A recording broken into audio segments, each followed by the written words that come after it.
Hello बच्चों, चलिए प्रश्न को पढ़ते हैं।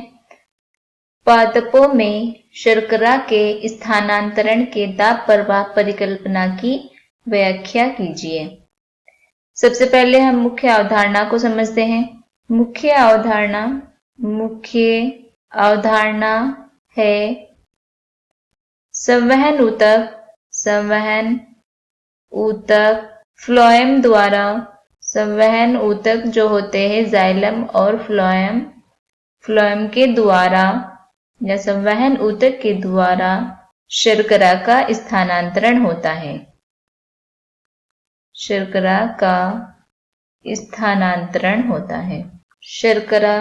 शर्करा के स्थानांतरण की दाब प्रवाह परिकल्पना खाद्य पदार्थों जैसे शर्करा के वितरण की सर्वमान्य क्रियाविधि दाब प्रवाह परिकल्पना है। दाब प्रवाह परिकल्पना है। पत्तियों में संश्लेषित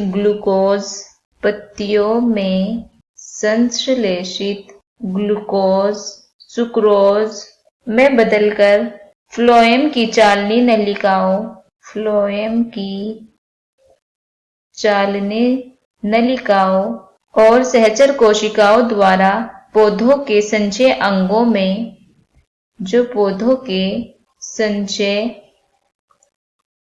में स्थानांतरित होता है। पत्तियों में निरंतर भोजन निर्माण होता रहता है। शर्करा का निर्माण पत्तियों में होता है। इसी प्रकार जो पौधों में शर्करा का स्थानांतरण होता है, जब पौधे CO2 लेते हैं तो H2O जड़ों द्वारा जल को अवशोषित करते हैं और प्रकाश की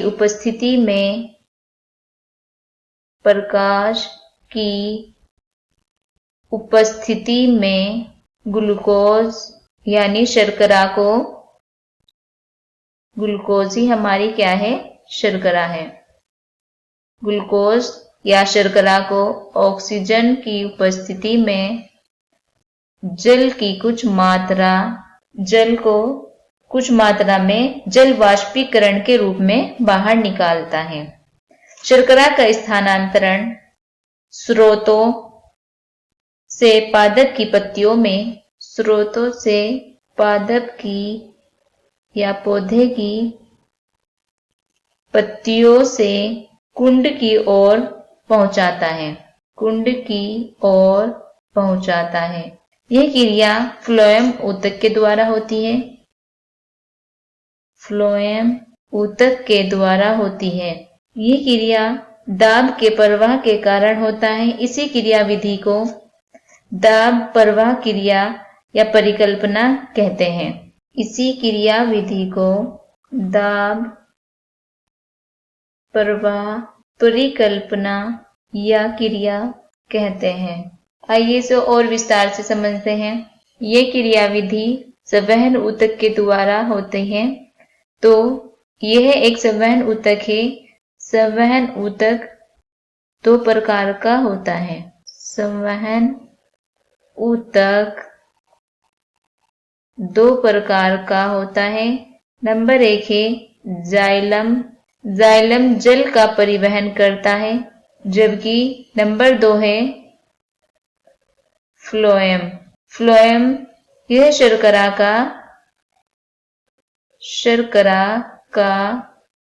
स्थानांतरण करता है।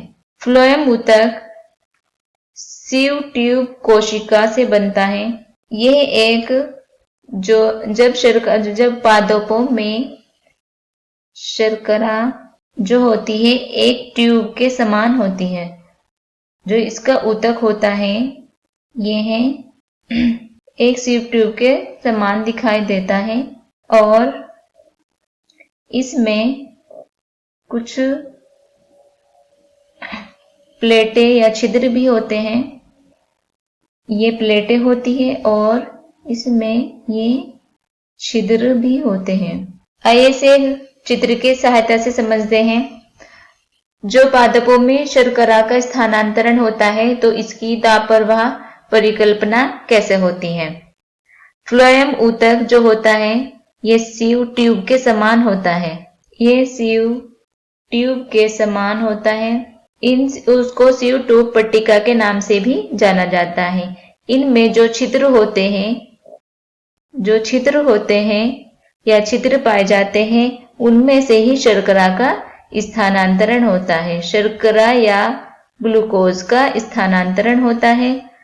स्थानांतरण करके ये हमें C6H12O6 ग्लूकोज का स्थानांतरण फ्लोएम ऊतक के द्वारा शर्करा का निर्माण करते हैं, जिससे शर्करा का निर्माण पत्तियों में होता है। पत्ती में से ग्रेना भाग होता है। यह पत्ती में क्लोरोप्लास्ट जब होता है तो उसमें एक ग्रेना भाग होता है जो प्रकाशीय क्रिया होती है, जिससे उसकी प्रकाशीय क्रिया होती है जो सूर्य के प्रकाश की उपस्थिति में क्लोरोफिल के कारण शर्करा का निर्माण करती है। क्लोरोफिल के कारण शर्करा का निर्माण करती है। यह शर्करा पत्तियों से पौधे के अन्य भाग में पहुंचती है। जो पत्तियां होती हैं, पत्तियों से पौधों के अन्य भाग में पहुंचती है। फ्लोएम ऊतक एक संवहन ऊतक होता है। इसको संवहन ऊतक इसलिए कहते हैं क्योंकि ये शर्करा का स्थानांतरण करता है। प्रश्न में पूछा है कि पादपों में शर्करा के स्थानांतरण के दाब प्रवाह परिकल्पना की व्याख्या कीजिए।